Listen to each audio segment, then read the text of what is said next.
After these things the word of the Lord came unto Abram in a vision, saying, Fear not, Abram, I am thy shield, and thy exceeding great reward. And Abram said, Lord God, what wilt thou give me, seeing I go childless, and the steward of my house is this Eliezer of Damascus?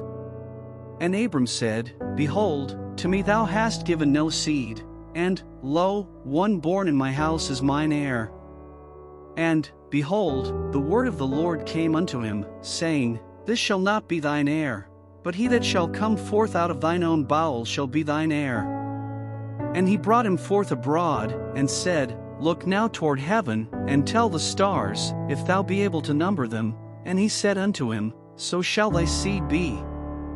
And he believed in the Lord, and he counted it to him for righteousness.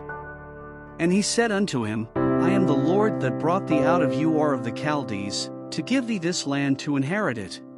And he said, Lord God, whereby shall I know that I shall inherit it? And he said unto him, Take me an heifer of 3 years old, and a she-goat of 3 years old, and a ram of 3 years old, and a turtle-dove, and a young pigeon.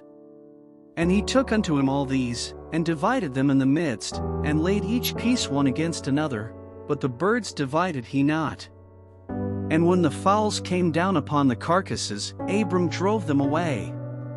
And when the sun was going down, a deep sleep fell upon Abram, and, lo, an horror of great darkness fell upon him. And he said unto Abram, Know of a surety that thy seed shall be a stranger in a land that is not theirs, and shall serve them, and they shall afflict them 400 years. And also that nation, whom they shall serve, will I judge, and afterward shall they come out with great substance. And thou shalt go to thy fathers in peace, thou shalt be buried in a good old age. But in the 4th generation they shall come hither again, for the iniquity of the Amorites is not yet full. And it came to pass, that, when the sun went down, and it was dark, behold a smoking furnace, and a burning lamp that passed between those pieces. In the same day the Lord made a covenant with Abram, saying, Unto thy seed have I given this land, from the river of Egypt unto the great river, the river Euphrates, the Kenite, and the Kenizzites, and the Cadmonites, and the Hittites, and the Perizzites, and the Rephaims, and the Amorites, and the Canaanites, and the Girgashites, and the Jebusites.